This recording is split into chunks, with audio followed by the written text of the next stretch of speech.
President of Cuba, Miguel Díaz-Canel, appealed for understanding and solidarity in the face of destabilization attempts against the Caribbean country.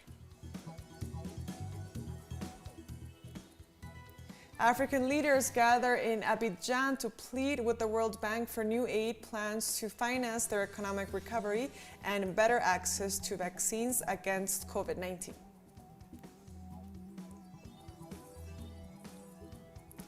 And raging floods caused by heavy rains ravaged areas of Germany and Belgium on Thursday, destroying buildings and sweeping away vehicles, with at least 67 people losing their lives in the natural disaster.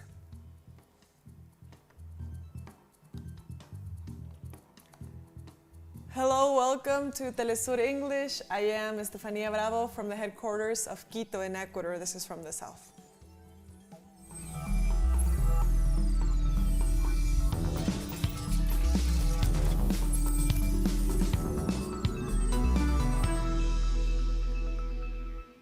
President of Cuba, Miguel Díaz-Canel, appealed for the understanding and the solidarity in the face of destabilization attempts against the Caribbean country.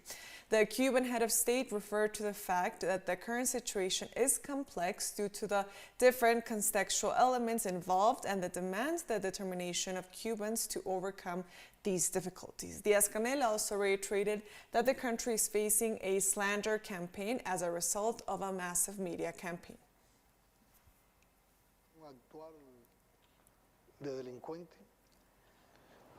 And Cubans reacted to the new measures adopted by the island's government to improve the living conditions of the population and to address the island's economic problems exacerbated by the pandemic and the blockade imposed by the U.S. against the country. There is a great need for medicine, food and hygiene items in order to ease the situation we are in at the moment, which is not easy at all and is quite complicated. I believe that President Miguel Díaz-Canel is making very good choices. At this time, these measures are very good. They benefit the people and shed light on the economic situation in the country. The riots in Cuba were promoted from Miami following the South Coast scripts step by step. Present demonstrations are as peaceful, but with clear instructions to attack the forces of order, disturb the public's tranquility. We present some videos that give an account of this.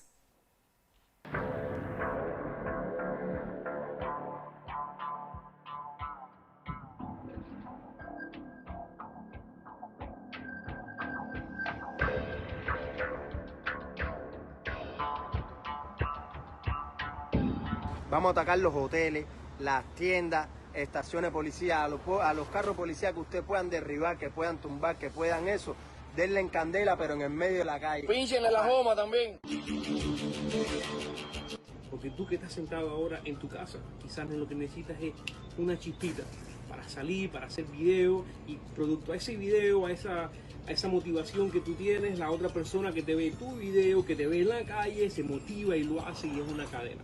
Tienen que también para los paraderos, hoteles, métanse en todos los hoteles, robarla, destruirla, desbaraten todo eso. Todo eso. Caballero, botella con lubricante, si antes. Meterla con lubricante o con petróleo o lo que puedan conseguir, con molotov. Con luz, con mechones, ustedes hacen esos mechones y se tiran por la noche. Vamos a bloquear las calles, vamos a sacar los tanques de basura, vamos a virarlo para afuera. Yo y más de 80 personas más, el propósito es entrar a Cuba y provocar que el mundo, que las personas correctas que tienen que ver las cosas lo vean y vean que no estamos jugando, vean que queremos un cambio, la libertad para Cuba, porque no queremos que se quede en política, no queremos que pasen los meses y el tiempo y todavía Díaz-Canel sigue ahí con su política.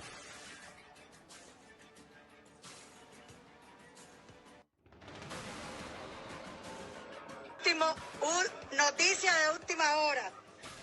Camagüey fue tomado por el pueblo. Las 3 unidades de Camagüey fueron tomadas por el pueblo cubano. Sabiendo que yo podría ser enviada a cualquier país, yo estaría muy orgullosa de al menos representar una causa que a mí me llega. Porque decir que los cubanos que estamos fuera hablamos y que no es muy fácil meterle fuego a la madera. The Russian government reiterated its support for the people and the government of Cuba and called the U.S. media assault on the island insolent. This was announced by the spokesperson of the Ministry of Exteriors of the country, Maria Zakharova, during an appearance before the press. The diplomat warned of Washington's attempts to unleash a destabilizing situation on the island in the form of a color revolution. Zakharova said that if the United States is truly concerned about the humanitarian situation on the Caribbean island and wants to help, it must lift the blockade that is also condemned by the whole world.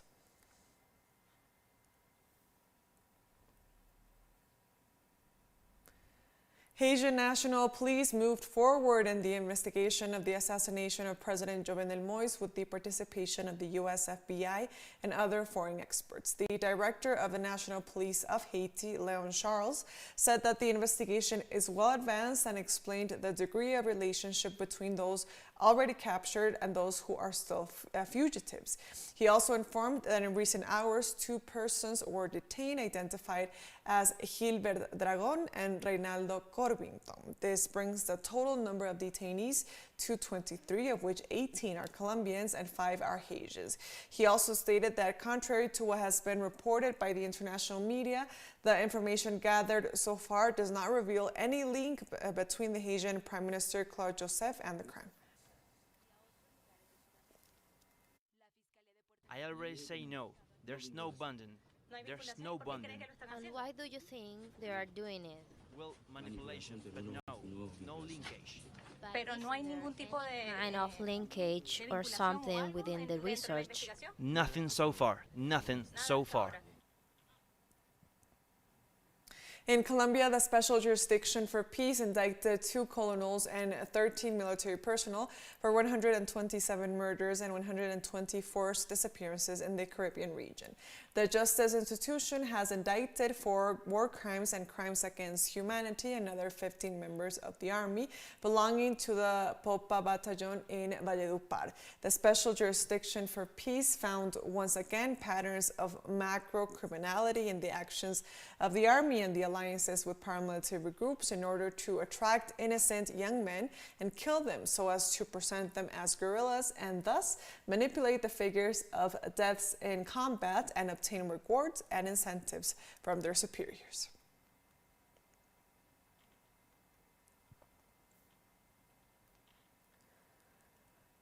The government of Argentina decreed 5 days of national mourning in honor of more than 100,000 deaths resulting from the COVID-19 pandemic. Through a national decree, the government expressed its solidarity with the pain that society is going through for all of the people who have been victims of the pandemic. The country reached on Wednesday the figure of 100,250 deaths from the disease, with more than 4 million reported infections since the pandemic began in March of 2020.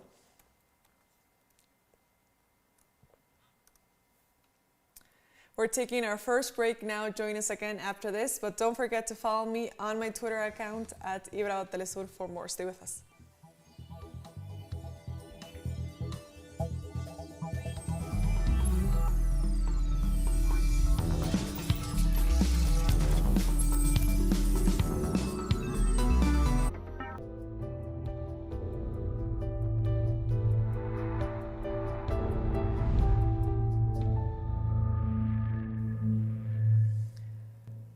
Welcome back to From the South. African leaders gathered on Thursday in Abidjan to plead with the World Bank for new aid plans for finance their economic recovery and better access to vaccines against COVID-19. Moussa Faki Mahamat, the chairman of the African Union Commission, called for help to restructure the debt of struggling African countries who has faced pressing needs for immediate liquidity to buy vaccines and set down the foundations of the economic recovery. The meeting was called to discuss the World Bank aid for African countries over the next 3 years. Much remains to be done to overcome this crisis, which, as we are seeing these days, is global with several cycles. Indeed, less than 3% of the total population of Africa has received a first dose of vaccines compared to about 54% in the US and the EU. We will never tire of calling for urgent debt restructuring, accompanied by a bold policy that goes beyond special entitlements, to alleviate the pressing need for immediate cash for vaccine purchase and to lay the foundations for economic recovery. The World Health Organization's Africa's regional director said on Thursday that the COVID-19 cases are rising steeply in Africa, having increased by 1 million in a month, and warned that some hospitals across the continent of 1.3 billion people are now at breaking point. Over the past month, Africa recorded an additional 1 million cases. This is the shortest time it's taken so far to add 1 million cases. Comparatively, it took around 3 months to move from 4 million to 5 million cases.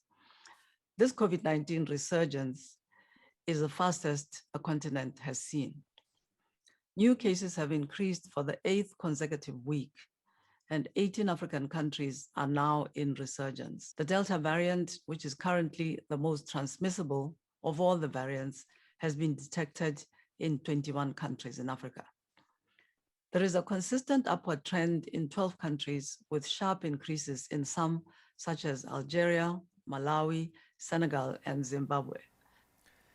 Mauritius has opened its borders to international travelers, both vaccinated and non-vaccinated, from today, July 15th, after long months of isolation. Phase 1 of the reopening of the borders for the Indian Ocean island, which runs from today until September 30th, allows vaccinated guests to stay in one of the 14 chosen resort bubbles. Travelers to Mauritius must undergo a PCR test between 5 and 7 days before departure, and a negative result is required to enter the island. Vaccinated travelers must also have a PCR test upon arrival at the airport in Mauritius and of day 7 and 14 of their resort holiday as applicable.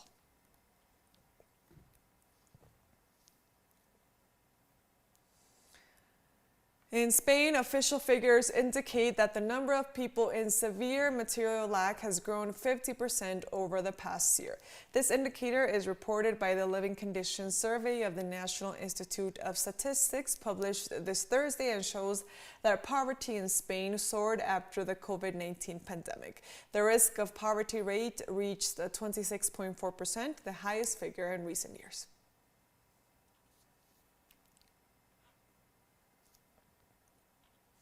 And activists gathered outside the White House on Thursday to protest Merkel's block of the COVID-19 patent waivers, which supporters say will greatly improve access to vaccines. The demonstrators laid down body bags in front of the White House, as well as signs asking Germany to stop blocking global COVID-19 vaccines. Merkel was also greeted by protesters chanting "Free the vaccine" when she arrived at the Johns Hopkins University, which awarded her an honorary doctorate during her Washington visit.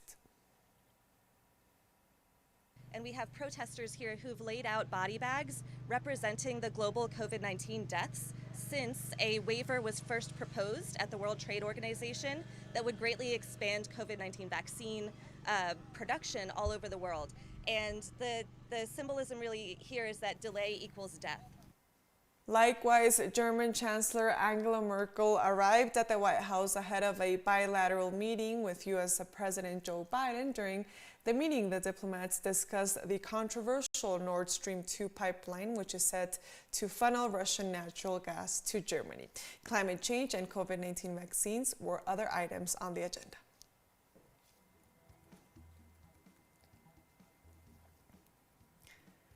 And we're taking one last short break now. Join us again after this.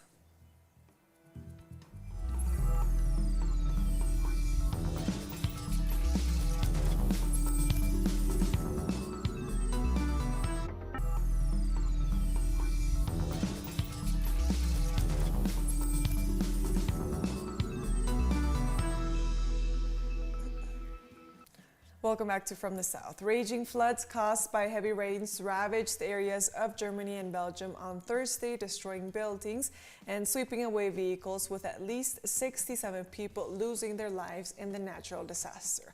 After homes were severely damaged or in some cases swept away, local residents started to clean up the debris and rebuild some normality. Emergency workers, meanwhile, continued to assist those still trapped and look for possible injured people. Authorities used inflatable boats and helicopters, and the German army deployed 200 soldiers to assist in their rescue operation.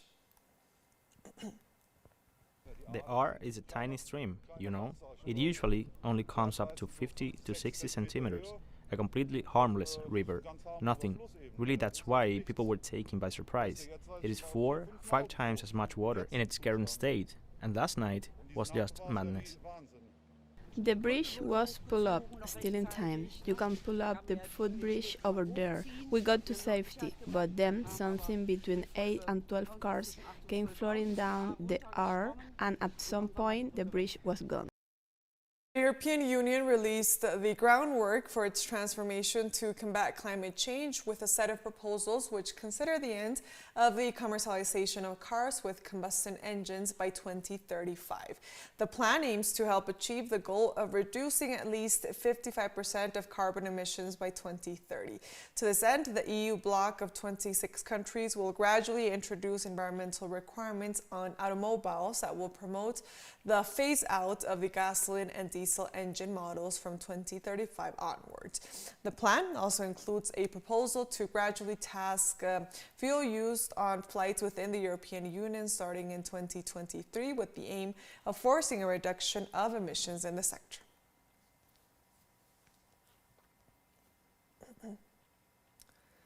The government of Sudan requested international mediation to conduct negotiations for the Grand Renaissance Dam, which is being built in the territory of Ethiopia, where it crosses the Nile River.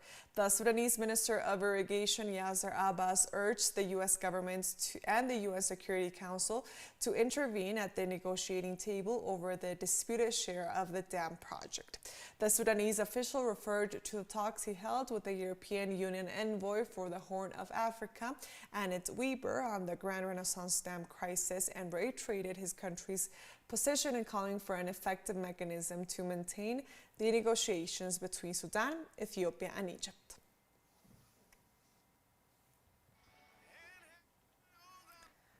The Israeli government called on to intensify the organization of measures in view of the possibility of Iran acquiring nuclear weapons.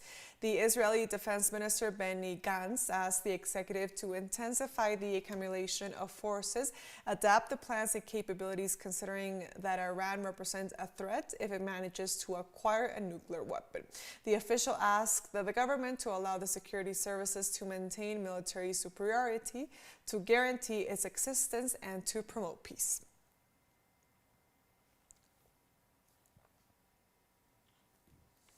Syrian and Iraqi governments coordinated efforts to distribute water from Tigris and Euphrates rivers. The Syrian Foreign Minister Faisal al-Mikdad met on Thursday with the Iraqi Water Minister Resources Mahdi Roshni al-Hamadi to establish coordination between the two countries in terms of water and water resources. Both agreed to promote joint action and increase levels of coordination in various areas to secure the rights of both Tigris and Euphrates River countries in the common interest of the two.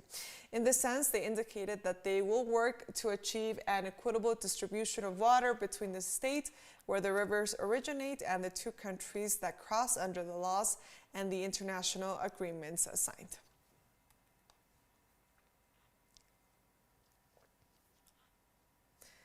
In Afghanistan, the Taliban movement on Thursday urged the government to declare a 3-month ceasefire. The spokesman for the Afghan government delegation in negotiations with the Taliban, Nader Naderi, announced the proposal and added that in exchange they demanded the release of 7,000 militants of the movement who were previously captured. The press conference was held before a meeting in Kabul on Thursday for a delegation of 11 Afghan politicians to travel to Doha to continue negotiations. The talks, which have been in progress since September 2020, have been interrupted several times and were recently resumed.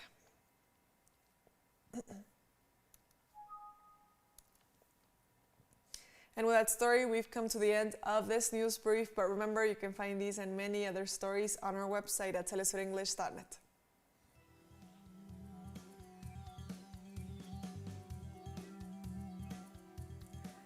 And also be sure to follow us on our social media accounts. We are on Facebook, on Twitter, and on Instagram as well. For TeleSUR English, I am Estefania Bravo. See you next time.